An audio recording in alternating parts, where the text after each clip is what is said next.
brother and sister, together we'll make it through. Oh, yeah. Good morning, afternoon, or night, depending on what time you are watching this. This is Melanin Mindset, show that looks at mental health or mental well-being issues within the Black community. And today I'm joined with a special guest. Special guest, if you'd like to introduce yourself. Good afternoon, morning, or evening, wherever you are. Follow on from yourself, boss. I'm Dr. Dwight Turner. I am a senior lecturer at the University of Brighton here in the UK on the South Coast. I'm a writer, activist, psychotherapist, supervisor, and general. I get into all sorts of stuff, so I can't hold myself back. Right. So you mentioned psychotherapist within your description of yourself, amongst many other things. For those that don't know, what is a psychotherapist? What is the responsibility of a psychotherapist? Sure.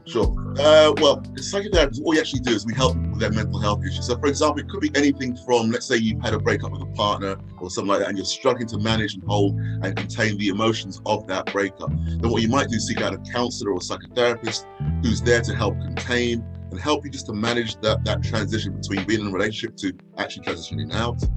It could also be something a bit more serious, whereby perhaps you've got a diagnosis of, let's throw one in the air, bipolar or something like that, and you're looking at some sort of early life issues, and a psychotherapist would work with you on how things are going on in the present, but also linking that back to what might have led you to this point in the past, like old patterns with parents or family or within the culture that might have led you to have a breakdown or enact in a certain way here in the present moment of time. So you actually have a greater understanding of yourself, your psychological well-being through the work of the psychotherapist, basically. Wow. Okay. So the demographic of people that you get, obviously you are a Black male yourself. Do you specialize in a particular demographic, or is it anyone can come to you? It's anyone can come to me. Anyone can come to me because it's more about what the issues are. Having said that, the majority of my clients are from non-white communities. Don't get me wrong, I've got a lot of white clients and supervisors as well, which is always fine. But the majority of my clients come from communities which are perhaps harder to reach, so to speak. So they, for whatever reason, they feel safe enough to come and sit down and talk to myself about what's going on for them. Do you generally think that a Black person is more likely to seek help from another Black person? This is an interesting question. In that, it depends on what the issue is, and it also depends on the mindset of that individual, that Black person. Some Black people are more comfortable working with someone who's white because they don't want to keep they want to talk about their business in the community. That old script that you grow up with as a child, whereby you got to keep it all secret, don't bring shame on your family, all that sort of stuff. So it can be easier to talk to somebody who's white than it is to talk to somebody who's Black. My parents' generation, for example, they would have talked to a white person because actually they were raised with the idea that the doctor, like the lawyer and the policeman, were people you looked up to, and they were the people you went to. But what I do think is, for the younger generation who seek me out, they're more comfortable working with somebody of color, somebody who's Black, because actually that's what they're looking for. Looking for that sort of cultural resonance that can be there in the room. So they can talk about issues like racism and prejudice and whatever else with somebody who's going to understand it and not brush under the carpet, perhaps. That's interesting. So have you ever got somebody that's come to you and has said something like, I've spoken to 5 people already, but none of them has been Black. I'm hoping that, you would understand me better. Have you ever got that? Yeah, I've had that come in a few times. When clients they want that cultural understanding. They want to work with somebody who, even if I'm not from the same, my parents are from the Caribbean, for example. So even if the person's not from the same island as my parents or for myself, the fact that we are Black, we have a similar lived experience here in the UK that they feel that I can understand. And 9.5 times out of 10, I get it, because we've all been stopped in the street, whatever it is, been turned away from the door of a bar or club because we're Black, whatever it might have been. We've all experienced those sorts of things. And having somebody who to work with like myself, who can understand and empathize around the pain of racism and not gloss over it like you see so much in the media these days. It doesn't exist. Institutional racism doesn't really, all these sorts of things that where we're sort of gaslit to believe that these things are not real. To have somebody sat with them who knows full well that actually this is real, this is traumatic, this is difficult, can actually lead to a level of healing around that. It means that one isn't going crazy in some trying to work out, did I just hear that? You've got somebody who sat with you who says, yes, you did hear that, and yes, what you experienced was what you experienced, and yes, it's traumatic and it's horrible to go through. What do you think about you? Actually, I'm going to come to that question later. So you mentioned that your parents are from the Caribbean. Yeah. How did you fall into this line of work? How did you not? I mean, you were talking earlier about our parents' generations, you know, it's a different way to us. So how did you not go alongside? How did you end up in this line of work? You know, it's a great question, because I left school at 16. I messed around at college for 2 years, and I actually joined the Royal Air Force. So, and the reason I did that is to follow in my father's footsteps, because he was the generation, it's the pre-Windrush generation that came to the Second World War. And you know, he fought alongside, he fought part of the Commonwealth, he invaded sort of Europe, D-Day landings, that sort of thing. So he was in the RAF for a while. And I joined the military, one, to give myself something to do, because I was just loafing around at 19, 20, not doing much with my life. So to give myself a direction, but also because he had done the same thing. So it was an attempt to follow in his footsteps then. You know, the military is not a place for, well, let me get this right. It worked for me for a certain level, a certain length of time, but then when I left, I went off and did other things, worked for the government for a bit, and then at the end of a relationship, then I fell into doing my own therapy. That's how the route sort of came about. So to do my own therapy, because I hadn't handled the end of the relationship particularly well, I thought, okay, let me look at myself, see what's going on for me. And then because of that, when I did like a foundation year course at a centre in London, and what happened on that course was, because I enjoyed the experiential element, within that there was also a few lectures, and it was the lectures themselves and the academic part of those which really resonated with me. So I thought, you know what, I didn't go to university, let me stay here and see what I can learn academically about this world and see if it works for me. So that's my route through. So it's a very bizarre route. It wasn't like I planned at 18 to become a psychologist, psychotherapist. It all sort of came about by accident in a way. You know what, let's change that. It's not really by accident at all. These things are often by design, because the ancestors know full well what they needed for me to do. So they're the ones who led me and made sure I had the money on the way, I could pay for all these things, I could pay for all myself, and took me down this route of becoming a psychotherapist. That's why I'm still here today. So it wasn't planned. It's really just something that's come about organically. But I wouldn't change it for the world. Love it to bits. And how long have you been in this field of work? Well, I qualified in 2004, so that's 17 years now by the time of this podcast. So yeah, 17 years. But in that 17 years, I've also worked for community-led projects in Southeast London, around Walworth Road, that sort of area there. Worked in private practice, done lots of teaching, supervising of students and practitioners. And I currently work now at the university, having done my doctorate.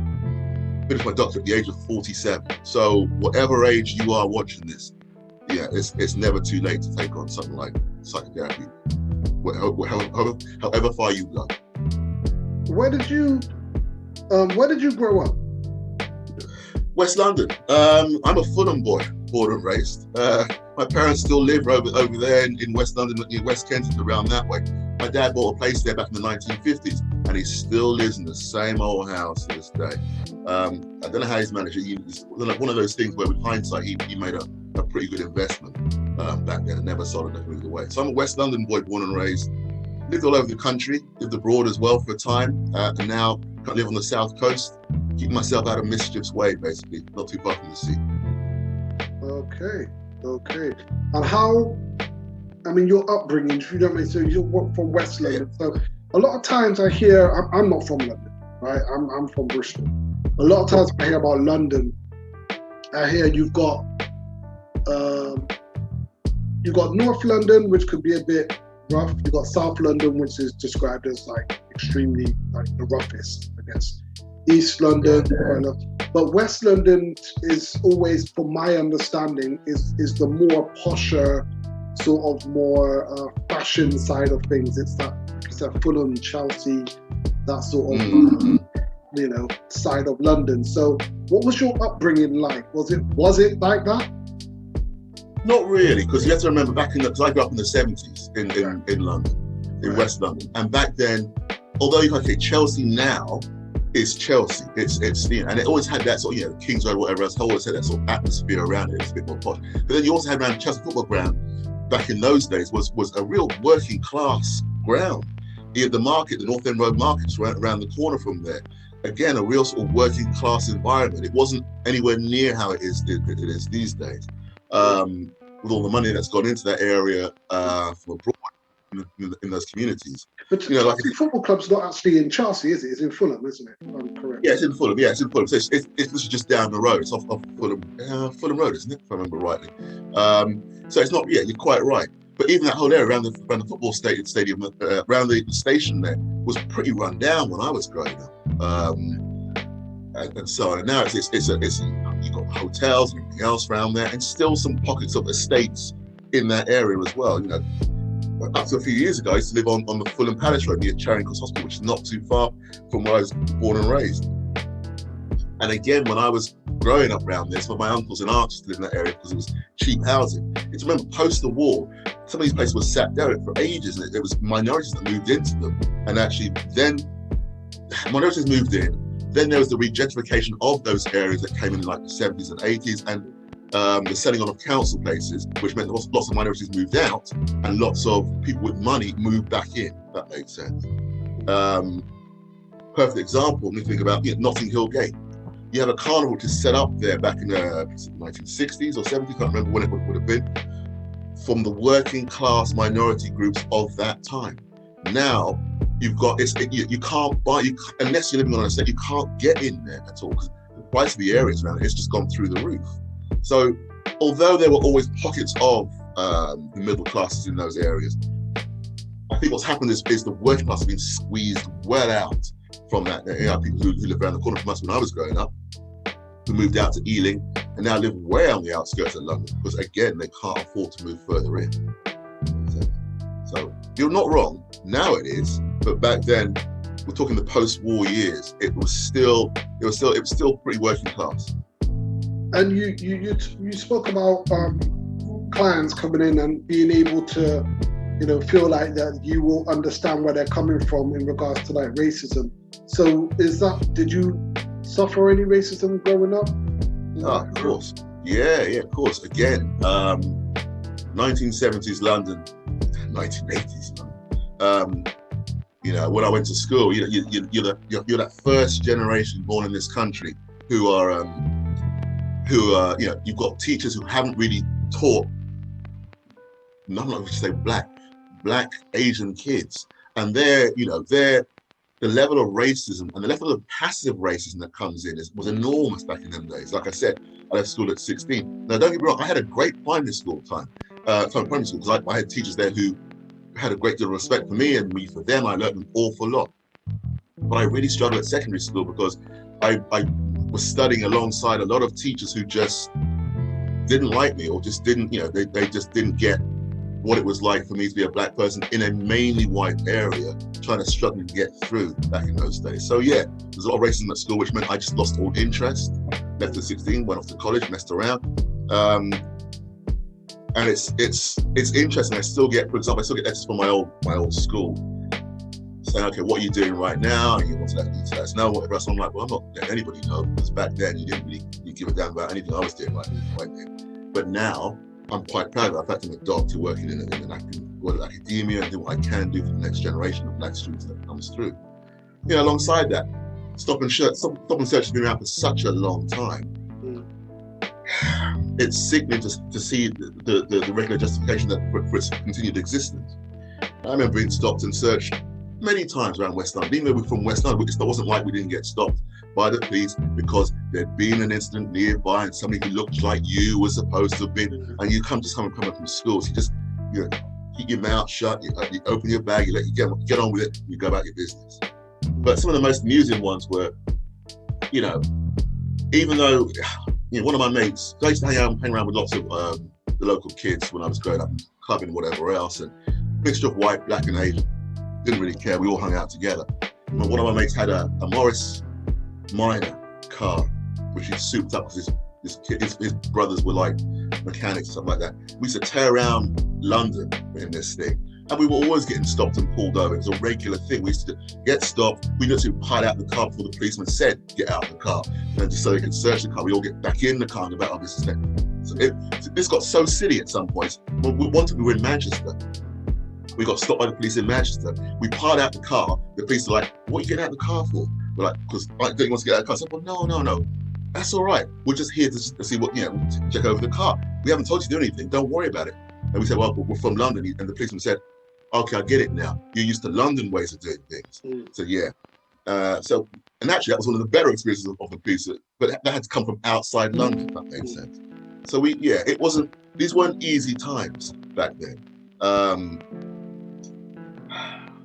I don't look back on them with fondness, put it that way. And in a way, I was sort of glad to get out.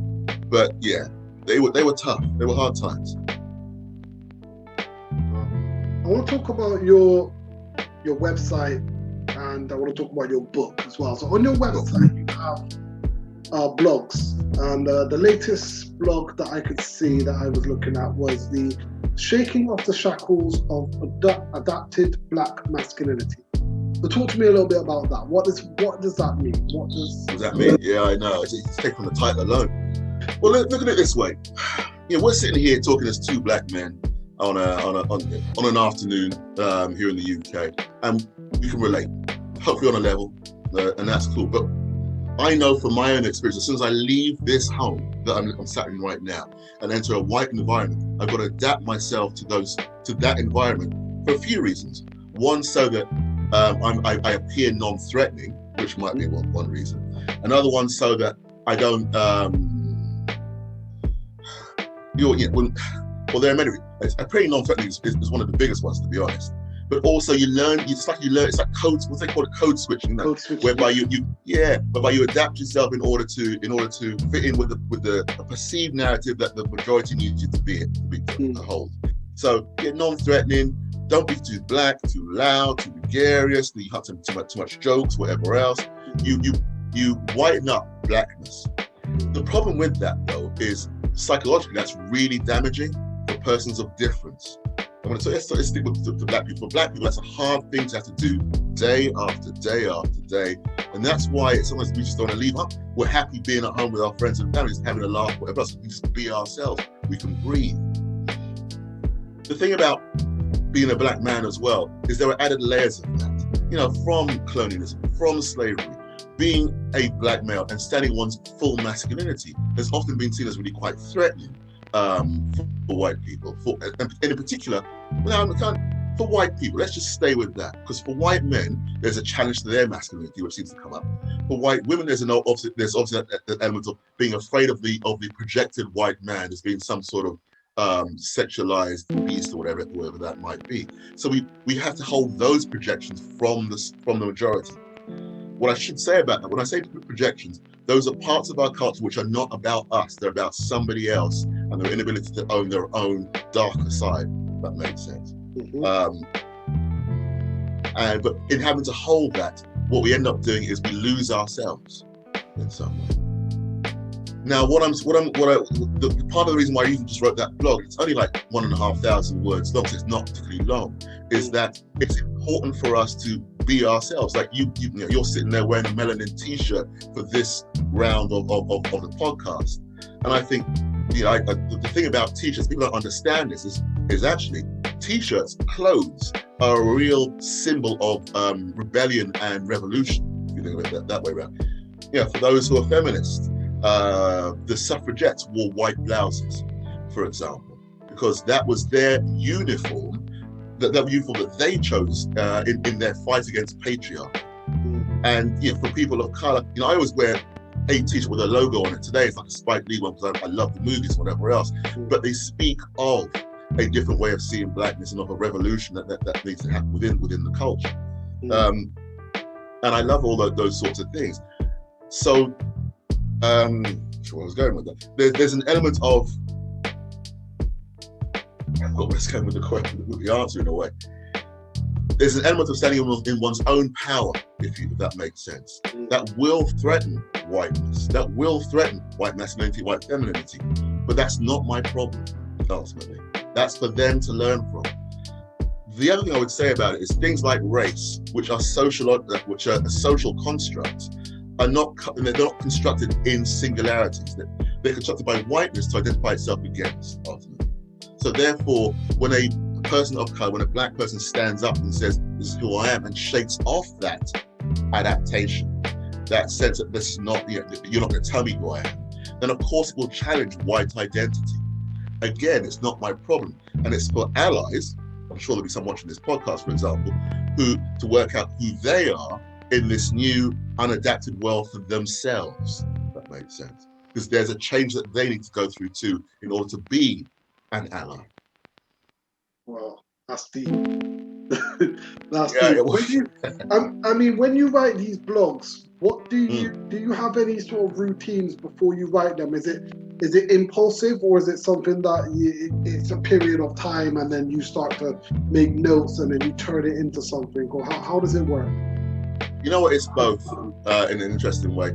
There's got to be a moment of inspiration that comes up around the blog. So, for example, with that one came out with, I had some conversations with some friends and whatever else, and I made some notes, but there wasn't a plan to write about that. It was just something that I was reading through the conversation later on. I thought, actually, there's some good material here that I could use for a blog. And I always only use my side. I don't want to use the other person's side. It's unfair on them. So I'd always talk about what's going on for myself in those conversations, and then build a narrative around it. The more structured part comes with me making the decision. Okay, I've made that decision. I know what I'm going to write about. Now, when am I going to write it? And it always takes me about 2 hours to get like a first draft down. That makes sense. And like I said, they're only about 1,500 words. It's about 750 per time. I know how fast I can write. The next stage of that, though, is always to put it to one side. It's a bit like if you bake a cake, you don't eat it straight away, you let it rest. And it's the same with writing. I'd always put it down, put it to one side, let it rest for a while, and then come back to it with fresh eyes. Because when I come back to it anew, I'll always see either mistakes I've made, or something that doesn't quite make sense, or something more, or that it needs something more in order to bring it to life, for the fullness of the message to come through. So there is a process, but it's always driven by a moment of inspiration. That makes sense. Yeah, no, I understand. I mean, they say, was it 50% of writing is rewriting? There's a saying like that, you write something and then you read back, you have to, rewrite, change this, change that. Yeah. That's what happens, isn't it? Your book. Yes, talk about rewriting. Intersections of privilege and otherness and counselling and psychotherapy. Yeah. And then you've got Mockingbird as well. Do you have the book on you now? I don't. I don't with me right now. Put it on my shelf behind here. I can get one if you want to. Yeah, if you could actually, just to show. No, let's get one. I'll get it. Hang on.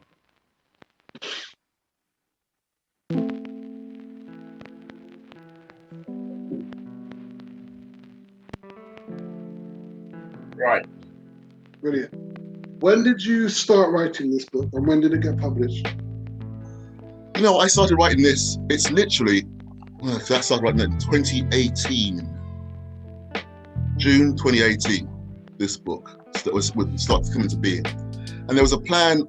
The first stage was always to write the first couple of chapters, and then like a bio, because I had to write some stuff for Routledge, the publishers, in order for them to even accept the book. So I had to go alongside those first couple of chapters. And that started in June 2018. I remember it well for varying reasons. And it took me about 18 months, then it was accepted by January of 2019. It took me the rest of that year to actually get, another 18 months perhaps, to actually get that first draft down pat, and then do a second draft and submit it by, July last year. And then that whole production process kicks into gear. It takes about 6 months, and the book came out in February of 2021 this year. And it's done pretty well since then. But it took about 18 months to write it properly. And that's because although I had lots of the material already, there were some bits in there, especially around when I get to the fourth chapter around death and so on, which are quite weighty, if you like. So I had to really go into a lot of depth and do a lot more reading around the existential meaning of death, the psychodynamic meaning of death, what it means culturally, to actually tie that into how we talked about adaptation, how adaptation is actually a form of killing oneself off, and it's we adapt and we die a little bit inside whenever we do that. That makes sense. So that was pretty hard to write. So you're sort of saying, like, when we adapt, we sort of lose a sense of our identity and become someone that is not what we're not what we're supposed to be, and to the point that we don't know who we are, and then essentially mentally you are lost. Yeah, mentally, spiritually, psychologically we're lost, and that's where the role of a therapist might become quite useful, because sometimes, as working with a black therapist can be a way of actually recovering that sort of racialized identity that one has lost by being in a majority environment. I've had a number of clients who want to explore what it is for them to be black men, black women, or to be with a black man or black woman, because that's another part of the adaptation that they've bought into sort of a white society version of that's how you're supposed to be in a relationship, which could be that they don't have one, or that you date somebody from outside of the culture, whatever it might be, whatever's not working for them. There's no right or wrong way, but it's whatever's not working for them that need to explore in therapy. So, but you're quite right. Often we don't get me wrong though, we can't always be ourselves fully in life. The world is not built that way. If it was, then we'd all be living in some sort of utopia.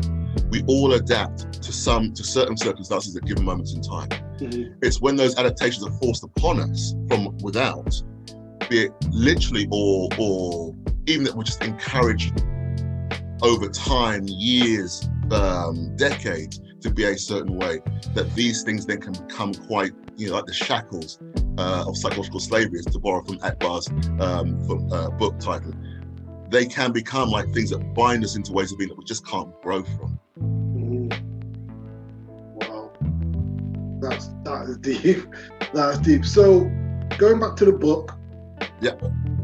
What sort of feedback have you had? Thank you for showing it. If you just, show it close to the camera. I'll show it again. Yeah. There's always room to show it. See that picture there? Yeah, I love this picture. Publishers, you know what? The first thing, you talk about adaptation. Even I get caught up in this. This wouldn't have been the picture for the book. The first attempt would have been like a word play, different words around difference and so on and so on. And they said to me, choose some pictures. I chose one like that. We've all seen books with those sorts of things. They said to me, you know what? They said, white. And I know that the editor's white and a woman, and some of the best allies I've ever had have actually been white women who are actually quite conscious. Mm-hmm. She said to me, you know what, we're not using that one because we think you're playing it a bit too safe. Yeah. So you need to go back and choose something which resonates more for this book, this material, and yourself. So I thought, you know what, let me go ahead and do that. But that's the thing. That's what adaptation does. You question whether it's okay to be this. Yeah, exactly. Yeah, authentic, or even be seen as aggressive. To be honest, I don't get many comments about the title. The title, or the picture. The vast majority of people say, it looks great. It looks brilliant. And I think that's brilliant. That's fine. I love that. People who don't like it probably don't say very much. They just keep quiet because they don't upset a 6-foot black guy. But that's down to them. So even in that, even I have to fight through these adaptations. Yeah. If that makes sense. Yeah.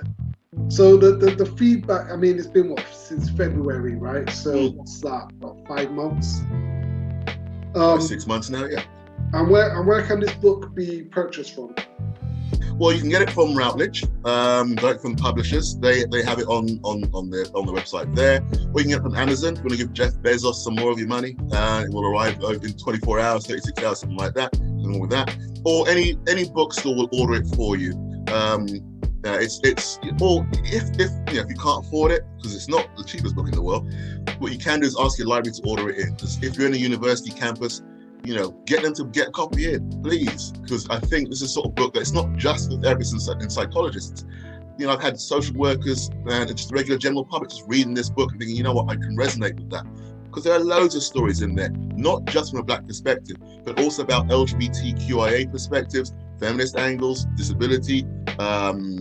There are many different stories in there about what it is to be an outsider from an intersectional lens, if that makes sense.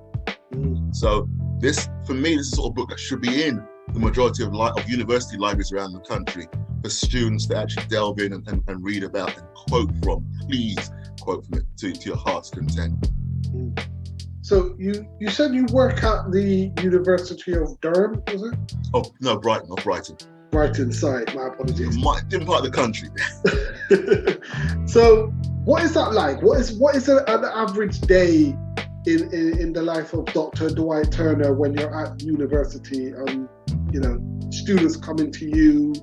What's that like? Yeah, sure. Well, I'm lucky that well, not lucky at all. I work on a post-grad course, basically. I teach psychotherapists at the University of Brighton. So I think that the unlucky part is I don't get to work with so many undergrads, which is a bit of a shame. But I do get to work with more mature students, which is fine, perfectly fine for me. And my average day is normally I'll be doing some lecturing. For part of that day could be in the morning for a couple of hours on an aspect of psychotherapy, be it, talking about Carl Jung and dreams or something like that, or looking at something from a more existential perspective on like Sartre or Albert Camus or whatever whatever ideas they had that might inform psychotherapy.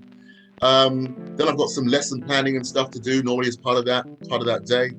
Perhaps some tutorials where I'll work with so I'm always tutoring students about their essays and their practice and how they can take things forward. So I do a few of those.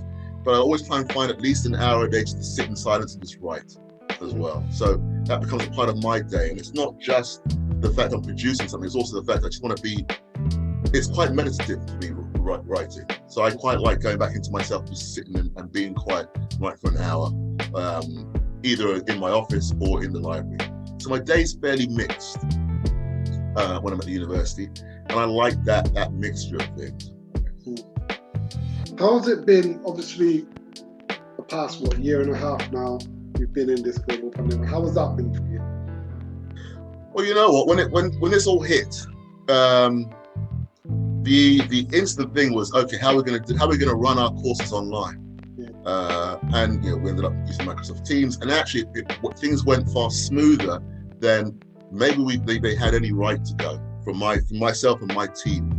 I can speak from our side, in that we were able to adapt our courses and move online quite quickly. For example, I was running a module for some first year students who were about to do their presentations as part of that module, and we had to give them some alternative ways to actually do the presentations, be it record them or turn them into posters or whatever it was, so they can meet the requirements of that particular module. But that, it took a bit of thought to get used to it, but we got there. And we've had to adapt things along the way, which are now running quite smoothly. So although it was a bit of a shock to the system, it's a great shock to the system.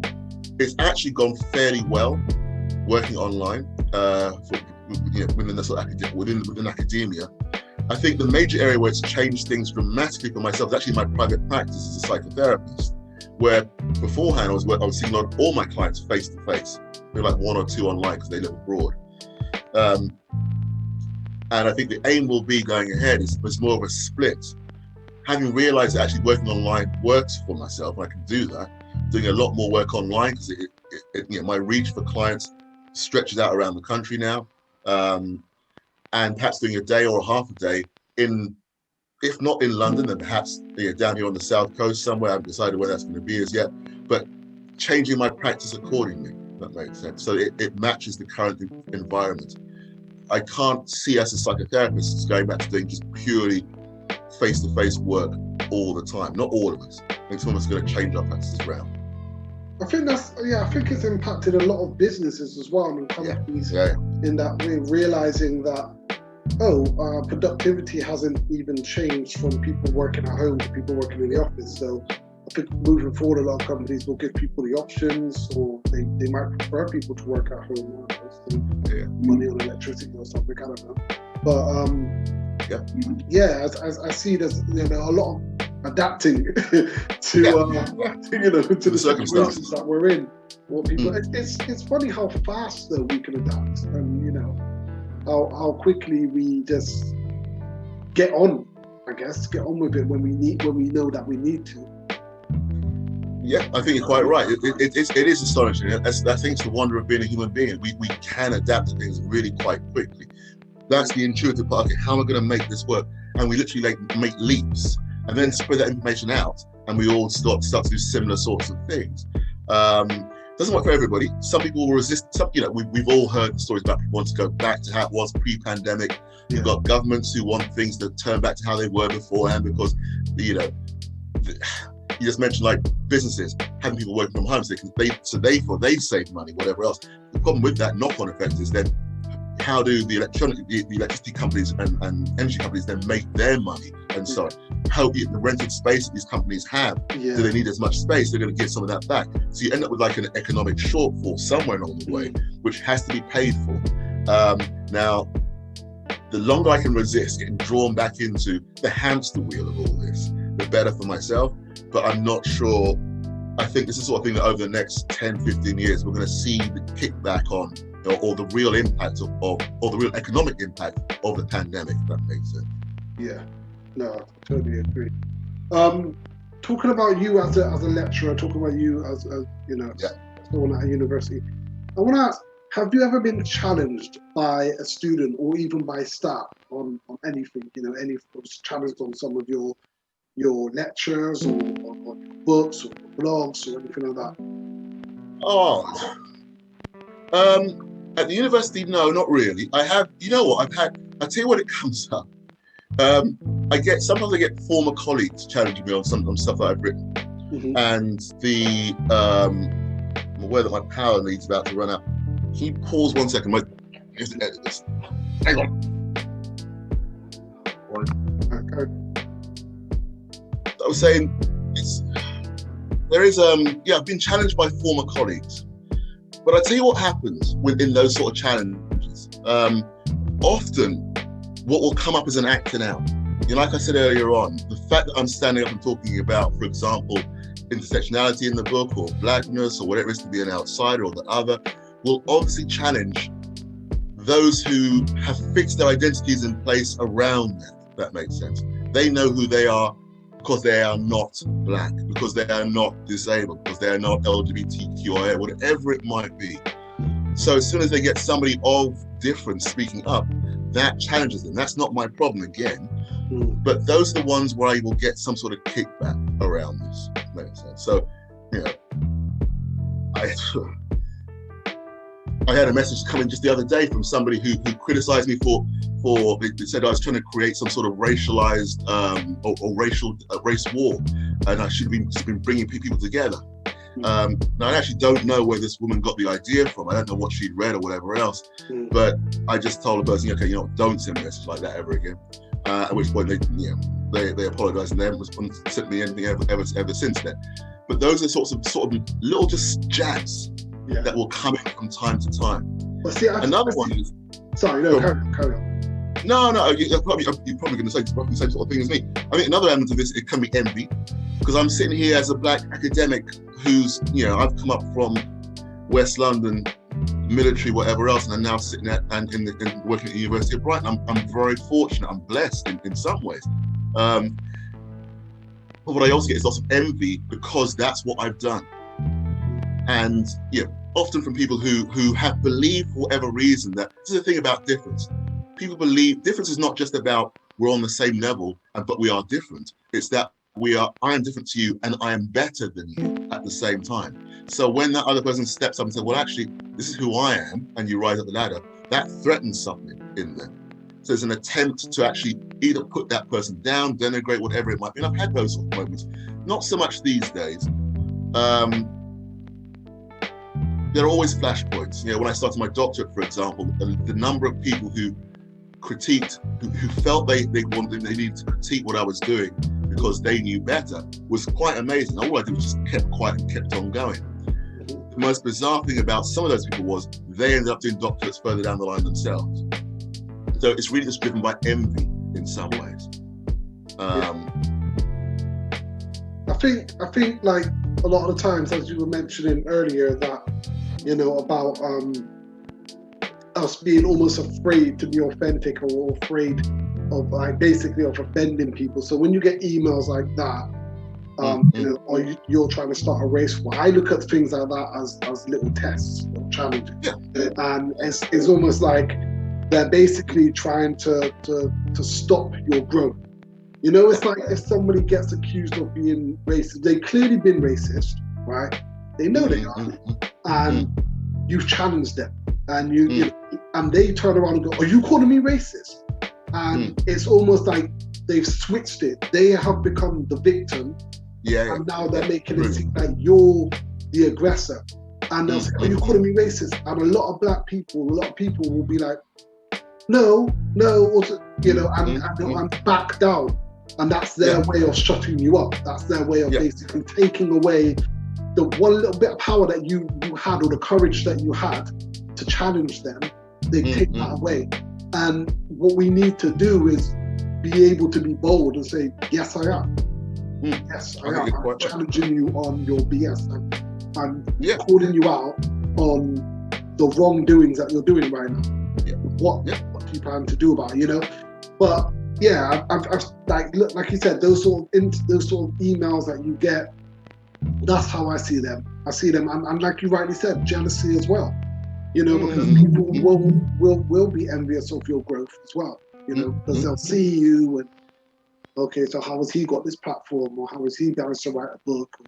You know, how has he got this website? And why has he been able to get into that university? I can't even get into the college I want to get. You know, so many little things that they will attack you for before they look at themselves. You know, and totally agree. Analyze what they can do for themselves. Yeah, because envy isn't this thing with envy. It's not necessarily a bad emotion to have. It can be. Envy can be the path you're supposed to walk in order to follow in somebody else's footsteps. It shouldn't be that you tear somebody else down so that you don't feel in deficit in some way. Because we all feel, you know, as Black people, we're often left feeling that we are less than anyway. So to have a majority that then suddenly have to engage with that sense, actually, I'm less than. You're quite right, but it's like, can they actually hold that feeling of being less? Because ultimately, it's something we all have to deal with.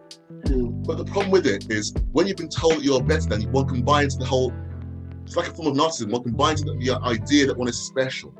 And with that specialness comes an idea that one is superior. But also within that specialness comes the idea that you can't do anything wrong. So you can. This is where things like freedom of speech come into play for me in a way. The idea that, okay, I'm special. I have the right to say what I want to say.